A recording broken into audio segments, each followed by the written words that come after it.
Good evening, everybody, and welcome to another Missing Lynx podcast. I'm your host, Andrew Dukowitz, beat reporter for Zone Coverage. I cover the Minnesota Lynx and the Minnesota Timberwolves with credentials. And the Lynx, by golly, they went out and did it again today.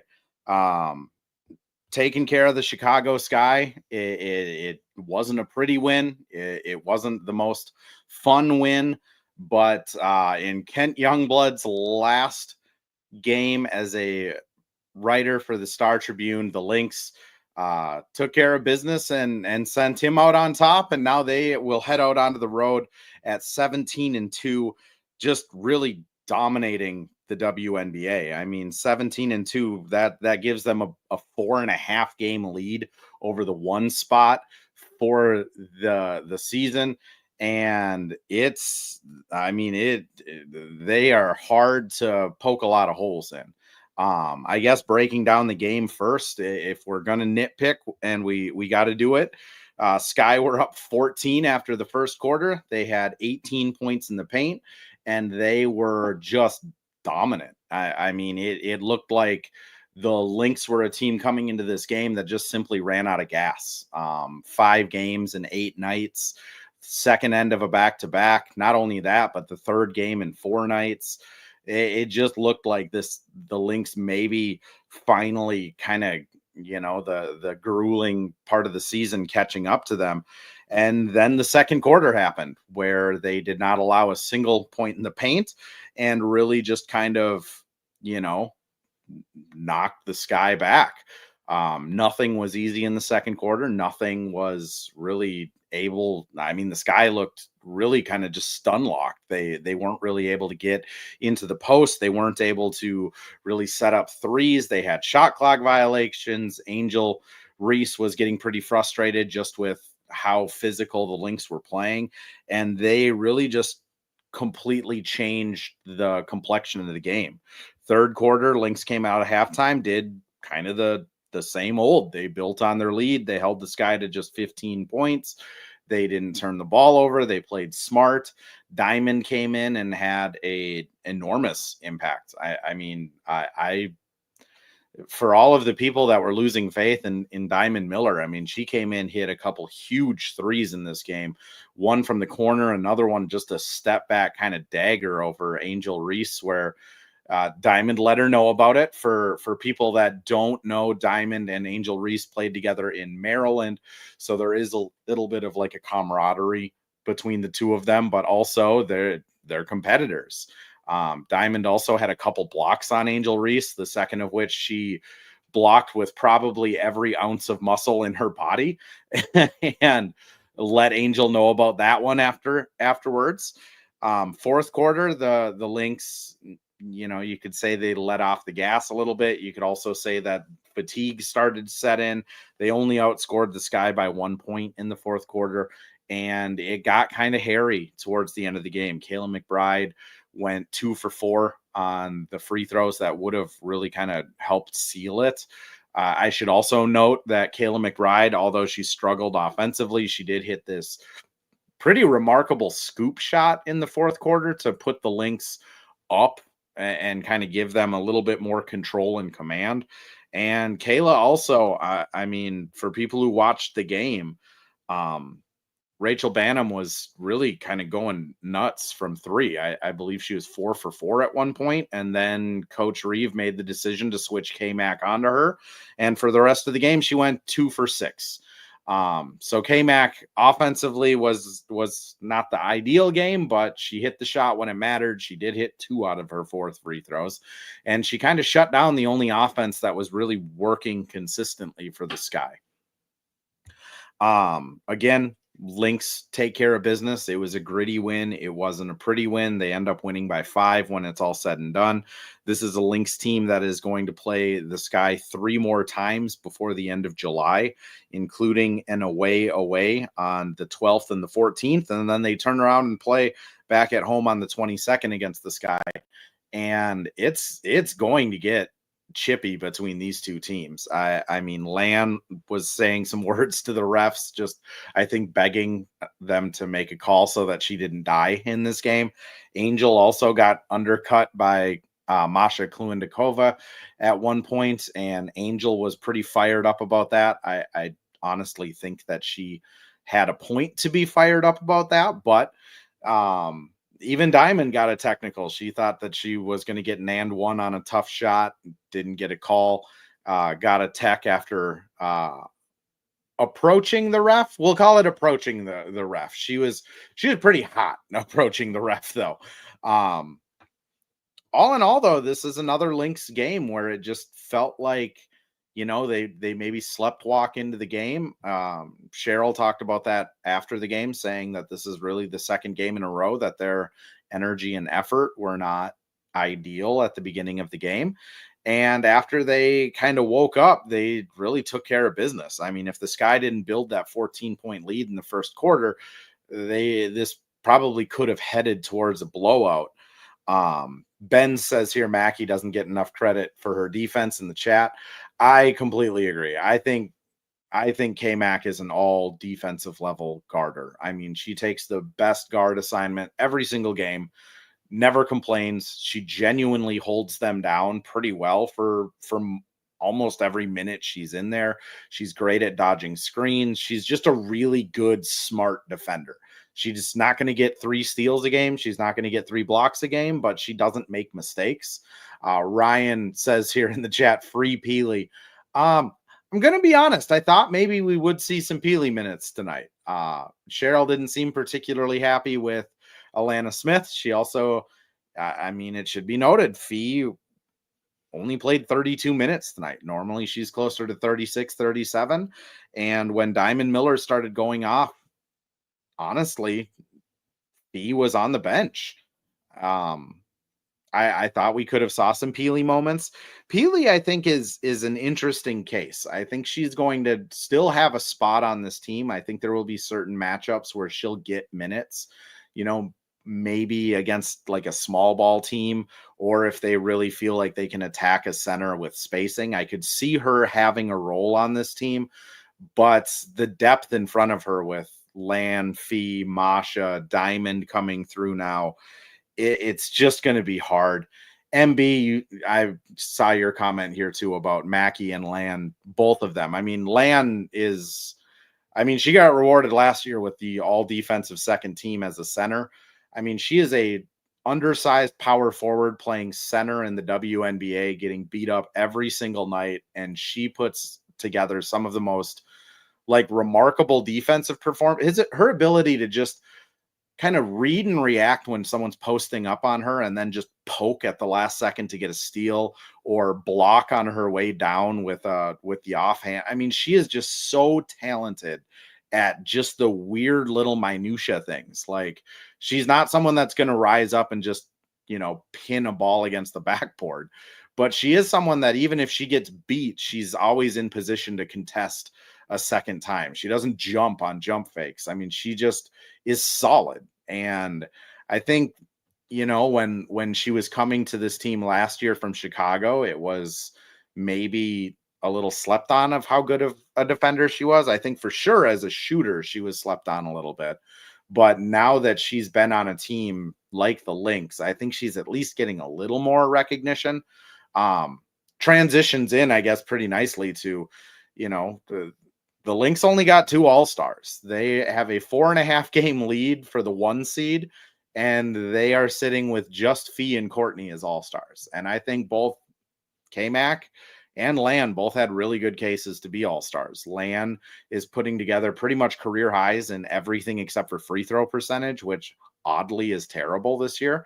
But from blocks to steals to 3-point attempts to rebounds to just her overall impact, she has been unbelievable this year. I think she definitely deserved a spot as an All-Star. And then K-Mac. I mean, this is just missed training camp, comes in a couple of games late due to some personal reasons, hits the ground running immediately, and she has been fantastic for them. I will say that, the last 2-3-ish games, she's been just kind of off shooting, But I mean, also, that's not all K-Mac's game. I mean, she is a facilitator. She plays really good defense. Like we mentioned, she's able to rebound pretty well for her position. And she's also like the kind of spiritual leader of this team. I know Courtney's probably the vocal leader, but K-Mac has so much respect on this team and around the league. I think they should have gotten 3. I think I could live with one of those 2 not making an all-star game, or even if Courtney didn't make it, but Lan and K-Mac did.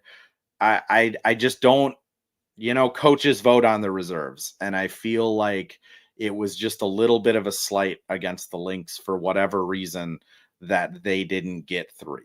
Thrilled that Courtney made it. It's not breaking news, but her and Napheesa Heidemann are doing a 72-hour live stream on their Stud Buds Twitch account.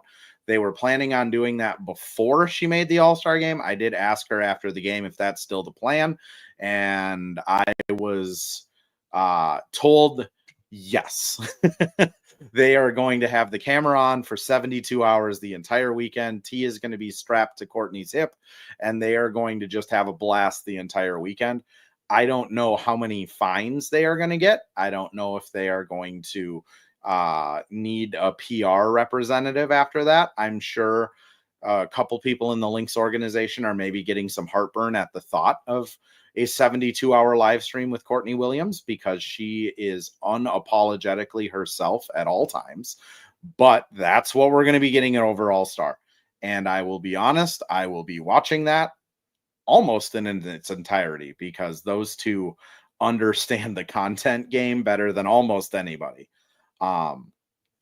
Cheryl said when we asked her about Court making the All-Star that obviously it's deserving. She made a joke pre-game that now that Courtney is an All-Star again, she can start telling Courtney to play like an All-Star consistently.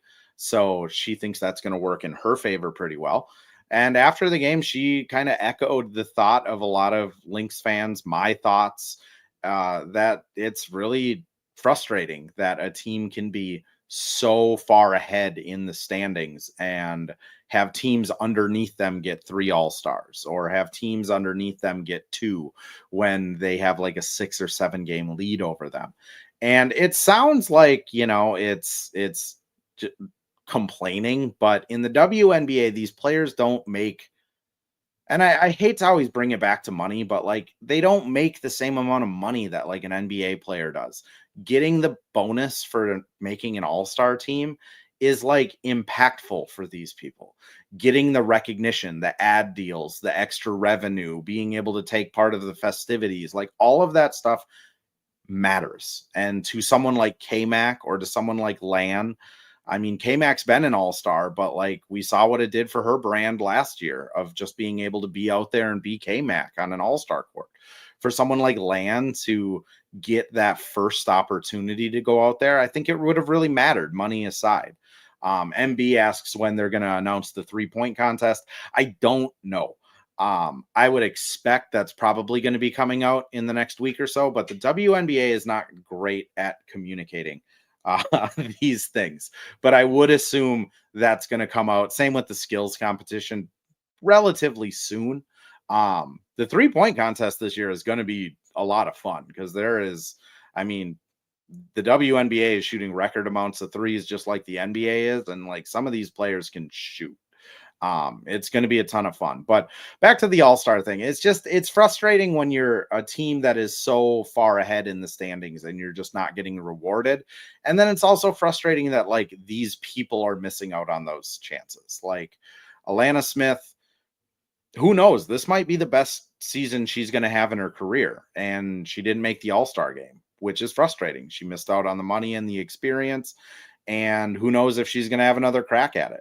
Hopefully she will, but with the CBA expiring this next offseason, with lockouts being in question, with everybody in the league being on a 1-year contract, you just don't know. And that's why it kind of gets, for me as someone covering the team and gets to know these people a little bit just as people behind the scenes, like I think Lan really deserved it this year. That's kind of my soapbox. I'll step off of it now. Going back to the game, Diamond Miller, awesome game. She is stringing together just good performance after good performance now. She's seeing her minutes go up. Cheryl complimented her after the game of just her ability to push the pace, get in transition, make hard shots in transition. And I mean, now she's shooting over 50% from three. So she is going to start forcing defenses to actually guard her on the 3-point line. And if that happens, it's just going to open up more opportunities for Diamond because she can drive past players. She is really athletic. And when she's on the court with someone like Fee, if she's able to space the floor, I mean, that's golden for Fee. Courtney Williams, we mentioned her as well. All-star like performance. She came out there and just really for large stretches of the game was all the Lynx had in as far as offensive like production. 25 points, 8 rebounds, 6 assists, only 2 turnovers. She was 2 of 5 from 3. She was like willing in shooting threes. She had an awesome game. And it's funny, after the game, we got to talk to her, and we say, congrats on the All-Star game. This was kind of an all-star appearance. And she's just like, yup, that's what I do.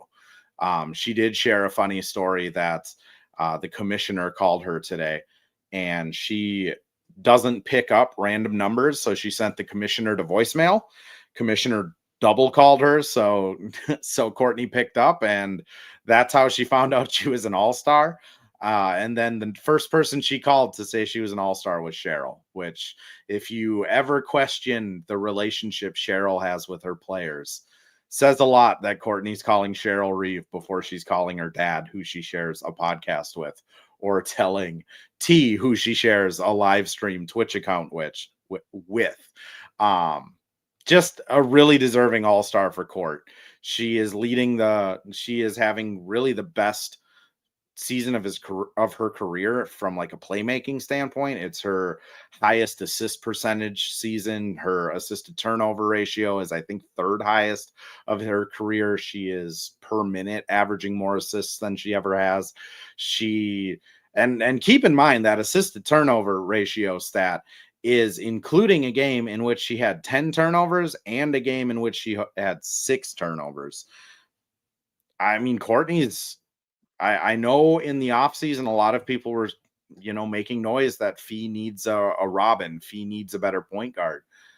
Courtney's that better point guard. There's not a whole lot of point guards out there that are playing more impactful minutes. And then you file on top of that Courtney has that goldfish memory where she thinks every shot she takes is going to go in. She thinks every pass she makes is going to lead to an assist. She trash talks. She talks to the team. She hypes everyone up. I mean, kudos to Court for making that all-star appearance.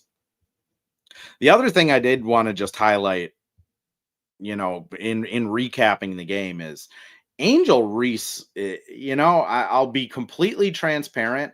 I don't watch a lot of Chicago Sky basketball, between having a day job, covering the Lynx, covering the Wolves, and, trying to be a somewhat pleasant husband to my wife.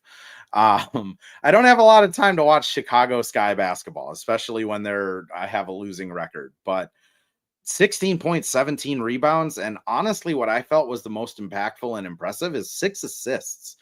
Her ability to pass underneath the basket, hit people cutting to the basket, drawing in a second defender, and like swing passing it around that second defender. Like, I know Angel Reese is a polarizing player, but she is a really good basketball player. Like, she just gets it. That's really just my only soapbox things, but I just felt like, as someone who got to watch her pretty up and close tonight, her passing ability is not talked about enough. And I know if you look at the box score, it says 6 turnovers. A lot of those weren't off of passes. A lot of those were Courtney in there mucking things up, Lan in there mucking things up. Angel Reese she's deserving of that all-star nod. And, it's nice that the Lynx have their pick next year and not 2 years from now, because I do have a feeling that Chicago team's probably going to get pretty good in a hurry. Looking forward, though, Lynx now do go on a pretty, I would say, arguably their longest and most frustrating road trip. They're heading out to Phoenix on the front end of a back-to-back. They then play in LA. They get 1 day off before playing the Sky twice in 3 nights, excuse me. And 3 out of these 4 games are going to be day games. 2:30 start in Phoenix, 2 p.m. start in LA, a noon start in Chicago before they get a 7 p.m. start in the second matchup against Chicago.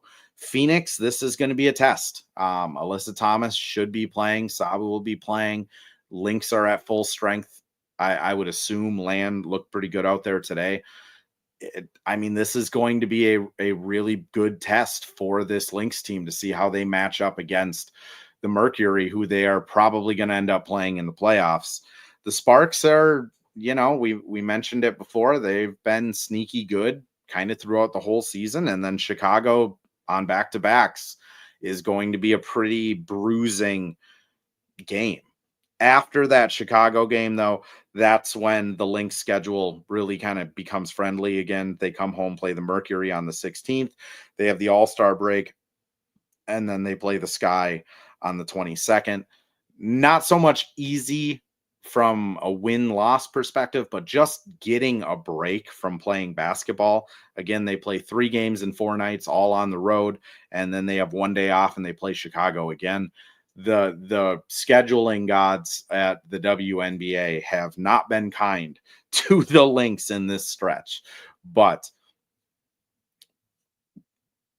it's going to be a good one against Phoenix. I know it's going to be hard for a lot of people to watch it with it being a 2:30 game, but if you can TiVo it, I would recommend it because I think this is going to be another one of those measuring stick games where the Lynx will have a little bit of time off to rest, and then we're going to see how they match up against maybe the second best team in the West.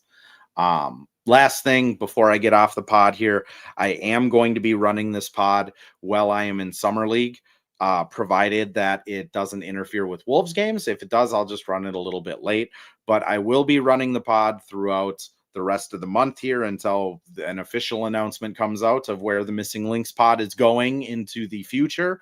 But I did set up a YouTube page for the Missing Links pod as well. So if you go to YouTube, type in the Missing Links pod, it's Missing Links logo and all that schnaz. If you give a subscription to it, I would appreciate it, just so we can kind of keep track of who's tuning in. That being said, I hope everyone enjoyed their Sunday. This was another Lynx win. 17-2 is a wild way to start. 11-0 at home. And to the 184 people that popped into the live tonight, I appreciate all you guys. This podcast is for Lynx fans because y'all deserve it. And it's been a blast to do it this season. So I'm glad I'm going to be continuing it, and I'm glad it's still getting the support behind it. So until next time, until Wednesday when we get to see the Mercury, go Lynx.